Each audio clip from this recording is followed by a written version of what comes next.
The first time my wife told me marrying me was her biggest mistake, she didn't whisper it. She wanted me to hear every word. She stood in the middle of our kitchen with one suitcase beside the door, our 5-year-old son holding her hand, and looked straight into my eyes. Marrying you was the worst mistake of my life. Then she picked up our little boy, walked out the front door, and never looked back. Not that day, not for 12 years. My name is Nathan Brooks. I'm 52 years old. I own a small plumbing company in Tulsa, Oklahoma. I've spent my entire life fixing broken pipes. The one thing I never learned how to fix was a broken family.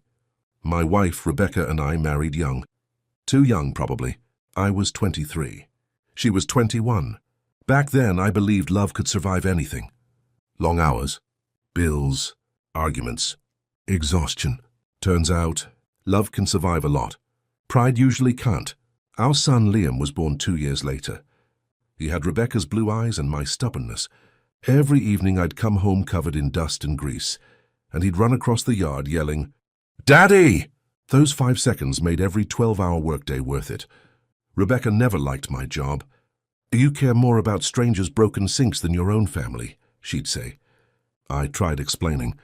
"I work because of our family." She always answered the same way. "No, you hide behind work." Maybe there was truth in both sentences. I don't know anymore. The arguments became louder after Liam started school. Rebecca wanted a different life. Bigger house, private schools, country club weekends. I wanted stability, no debt, a future we could actually afford. One Friday evening, everything finally exploded. She packed 2 suitcases, called her father, then said the sentence that echoed inside me for the next 12 years. "Marrying you was my worst mistake." Little Liam looked back from the doorway. "Daddy!" I smiled anyway. "Be good for Mom." He waved. Then they drove away. I stood on the porch until their car disappeared. The next morning, Rebecca's father called. His name was Richard Collins. Successful developer. Expensive suits. Expensive opinions. "Stay away from my daughter. I just want to see Liam. You'll see him when the court says you can." Then he hung up. The divorce became ugly. Richard hired the best attorneys in Tulsa. I hired whoever I could afford. Rebecca received primary custody. I received alternate weekends, at first. Then the weekends became holidays. Then phone calls. Then birthdays. Eventually, nothing. Letters came back unopened. Birthday gifts disappeared. One year I drove 3 hours just to watch Liam play baseball from behind the outfield fence because Rebecca said my presence would confuse him. I watched him hit a double. He never knew I was there. Now tell me honestly, if someone kept your child away from you for years, would you keep trying, or would you eventually accept that some doors can't be forced open? Comment "never stop" if you believe a parent keeps fighting forever. Or comment "let go" if you think there comes a point when you have no choice. I never stopped. Every birthday, every Christmas, I mailed a letter.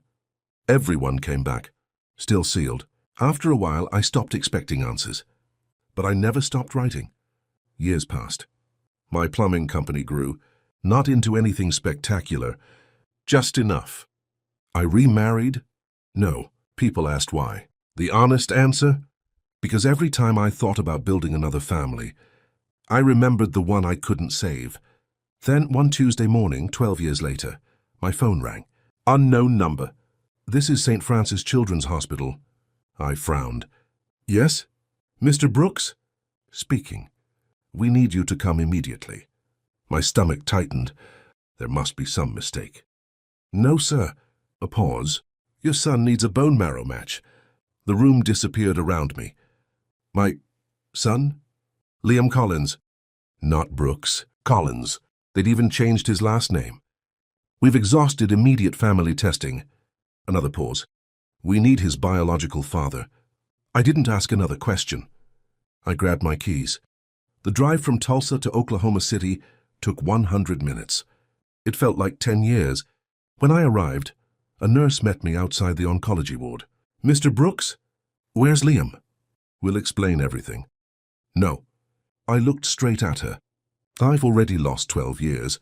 I'm not losing another minute." She nodded. then led me to room 418. Liam was 17 now.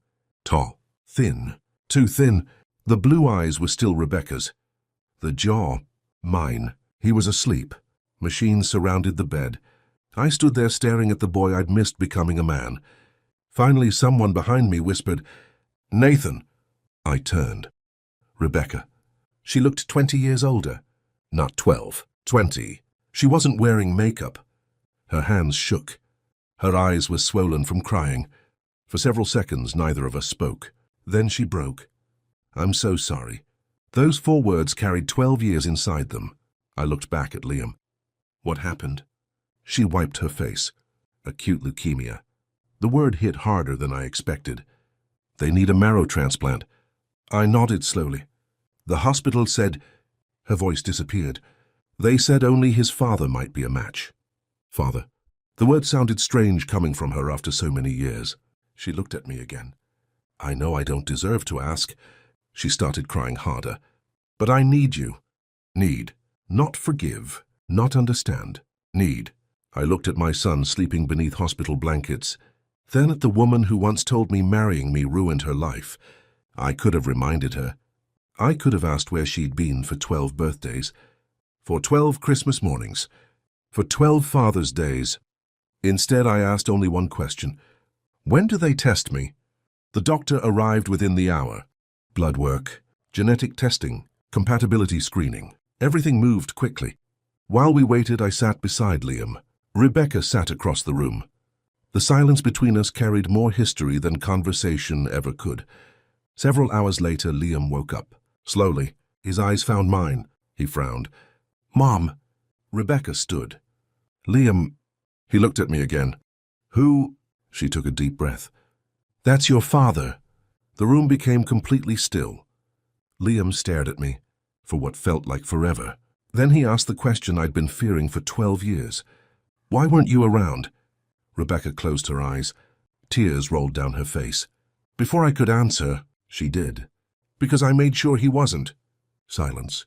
Real silence. Not the comfortable kind. The painful kind. Liam looked at her. "What?" She couldn't stop crying. "I told you he left." She shook her head violently. "He didn't." Every lie she'd told over 12 years collapsed inside one hospital room. "Now tell me this. Do you think Rebecca did the right thing by finally telling the truth, even if it came years too late? Comment too late if some truths should have been told from the beginning. Or comment truth matters if you believe honesty is better late than never. The test results arrived the next morning. Perfect match. The doctor actually smiled. This gives Liam an excellent chance. Rebecca completely broke down. She covered her face. "I don't deserve this." I looked at her quietly. "No." She nodded. "I know." The transplant happened 2 weeks later. It wasn't easy. Recovery rarely is. But slowly. Numbers improved. Color returned to Liam's face. Strength followed. One afternoon, he asked if we could talk alone. Rebecca quietly left the room. For a long time, neither of us spoke. Finally, he asked, "Did you really write me every birthday?" I smiled sadly. "Every single one." He swallowed. "I never got them." "I know." Another silence. Then, "Would you still write me one?" That question nearly destroyed me. So I did, not because he was 17, because I'd been writing to him since he was 5. Only this time, someone finally read the letter. Rebecca later admitted everything in family court. The withheld visitation, the unopened letters, the lies. She didn't do it because anyone forced her. She did it because watching the man she'd erased save their son's life finally showed her who had truly been a parent all along. Liam is 19 now. Healthy, in college. Every Sunday we eat lunch together.